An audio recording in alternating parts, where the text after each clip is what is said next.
Oh, so I want to ask actually about the basketball team. So you mentioned the new coach, and um, I think if we were to have I mean, among the criticisms that we could kind of give to sort of the old regime was probably that hurt them in the playoffs was a over reliance on sort of kind of solid vets at the expense of unpredictability, dynamism, athleticism, and the roster was kind of tailored that way. Um, with largely the same roster, is that something that can change under Adrian Griffin, or like what do you think is going to be different on the floor? Yeah, I mean, I think when you look at kind of what Adrian Griffin said in his like introductory press conference and a little bit that, he kind of talked at Summer League, you're looking at like a more aggressive defense, right? So going into what Mike Budenholzer has done over the years, you knew that they were going to have a low foul rate and they were going to try to be great on the defensive glass. Like those were two things that, Bud teams have done in the past.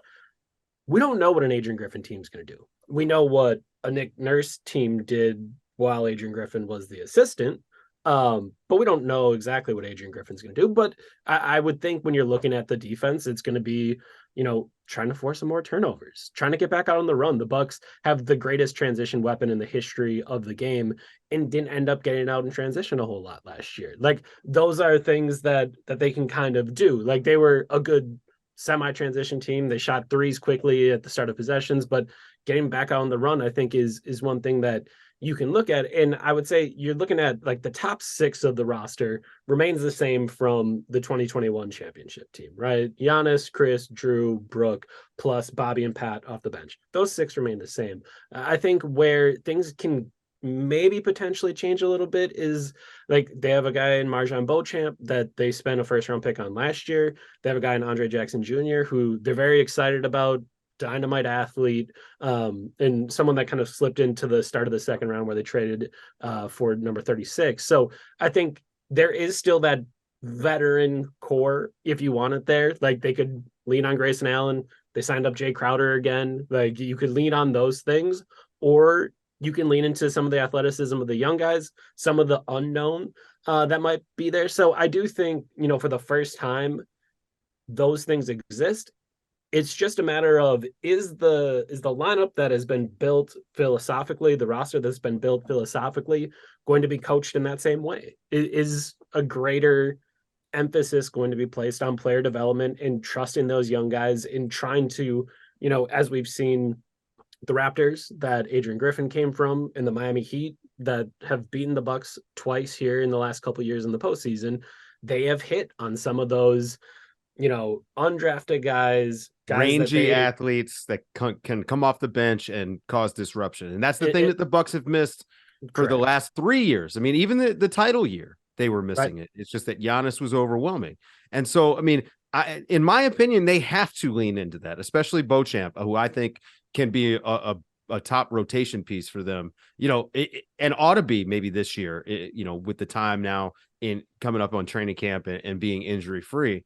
That's a guy they should want in their top 8 because they need that sort of dynamism. I mean, we talk about it constantly with the Bucks, and it will allow them to play more than one way. And in particular, the transition. They are slow because they're old. That's, I mean, there's just been so many times in the last couple of years where, it's Giannis out on the break. And to some extent, you do want to get out of Giannis's way, right? Like you want to make the runway Sure. as clear as possible. Sure, there can be four cones in the way that are those transition defenders, but everything else should probably be clear. But what if there was a faster guy out in front of him and he could just throw it ahead and he doesn't have to take the beating? Like that to me is kind of the thought process behind a guy like Marjan Beauchamp. And you saw him do that a little bit at the start of the year when he's in the rotation. A guy like Andre Jackson Jr., I think at the combine, had the third fastest three-quarter court sprint. He's got a 44-inch vertical. If you watch those Connecticut games, him pushing in transition was kind of the engine behind getting everything started for them. Like, oh, that with Giannis in the half court, could it be problematic? Yeah, yeah, that's very Maybe. real. But who cares? Why don't they just go dunk and then you don't have to worry about the half court? Like that's a thing that you have to kind of think about. I think that like if we were to be optimistic, and this is very weird it's a very weird role reversal for Eric being the pessimist and me being the optimist here, is that just that is not, crazy athlete who can't shoot. That is not a Mike Budenholzer player. No. So that, like, to some degree, that is and